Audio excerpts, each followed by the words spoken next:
Salut tout le monde, bienvenue dans cette nouvelle vidéo. Real de Madrid, Granada. C'était un match où on attendait Real de Madrid de gagner, normalement. Pourquoi? Parce que c'est un match entre un premier et un de je ne sais quelle position de... Il faut respecter le club, s'il vous plaît. Il faut respecter le club.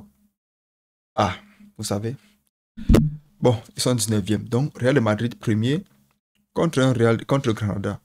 Mais le club aujourd'hui qui m'impressionne plus en Liga, ce n'est pas le Real de Madrid, ni le Barça, ni l'Atlético Madrid, non. C'est Getafe. On se demande avec quel joueur ils jouent. Aujourd'hui, ils réussissent encore à remporter le match à la dernière minute avec un joueur très très talentueux. C'est Christian, je ne me rappelle pas bien le nom, vous m'écrivez le nom en commentaire s'il vous plaît. Ça fait un peu que vous interagissez aussi, vous n'interagissez pas trop. Donc, aujourd'hui, c'est un Real de Madrid qui affronte une équipe.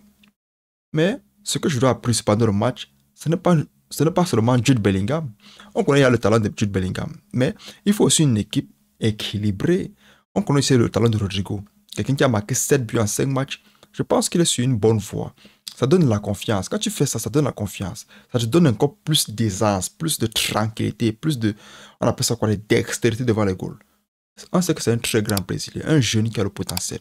Je suivais les vidéos de quelqu'un que je suis beaucoup dernièrement. C'est Blackula, il a dit quelque chose qui m'a beaucoup fait rire, que dernièrement Rodrigo ne joue pas bien. Pourquoi? Parce qu'il n'avait pas trop de pression. Et qu'elle est arrivée au favelas, on tirait les balles à côté de lui. Et je vous invite à aller regarder Blackula et je pense que vous allez beaucoup vous amuser avec ces vidéos. Il fait vraiment beaucoup rire et dit les choses très très importantes aussi. Et regardez maintenant quand je dis qu'il faut une équipe équilibrée au Real. Vous savez, aujourd'hui le monde du football est tellement injuste parfois. Pourquoi? Parce que quand on parle d'un joueur, on a l'impression qu'il est le seul dans une équipe. Aujourd'hui encore, Garcia a démontré que c'est un champion d'Italie. Il a un très bon style de jeu, un bon coucher. Mais le problème avec lui, bon, je ne veux pas trop vouloir donner ses éloges et j'appelle les problèmes, mais je suis comme ça. Je suis comme ça. Avec Garcia, c'est... Il porte trop le ballon à un certain moment donné. Il porte trop le ballon. Quand tu vas faire ça devant un joueur qui va te détester juste parce que tu l'as humilié, ça c'est la blessure.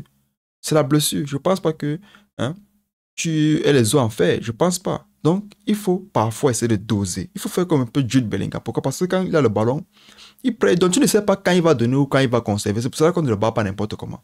Très bon joueur. Ryan Garcia aujourd'hui m'a démontré qu'il peut jouer.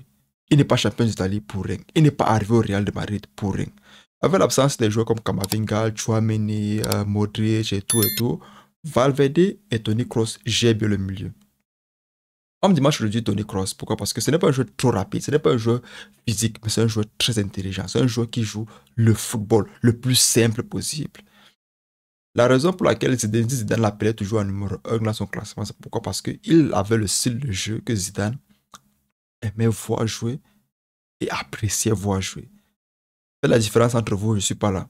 Donc aujourd'hui, c'est un très beau match du Real de Madrid, mais c'est aussi un Real de Madrid qui jouait contre un dernier. Même si on dit souvent qu'on ne connaît pas le caillou qui va tuer l'oiseau, c'est aussi un match quand même où on attendait le Real de Madrid de venir gagner.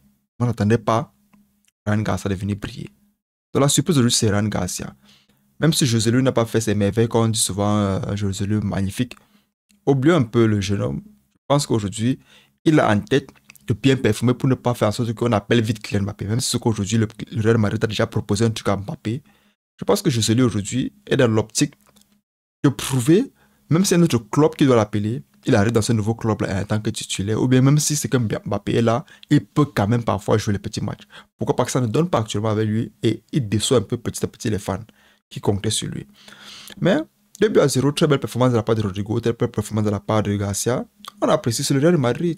C'est le Real de Madrid, équipe très difficile aujourd'hui à jouer, très très difficile. Même si jusque la défense du Real de Madrid est un peu, parfois, on ne connaît pas.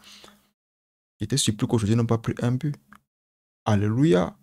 Quelqu'un me dit Amen. Amen. Donc, 2-0, premier championnat. Je pense qu'il y a la différence de but contre Getafe.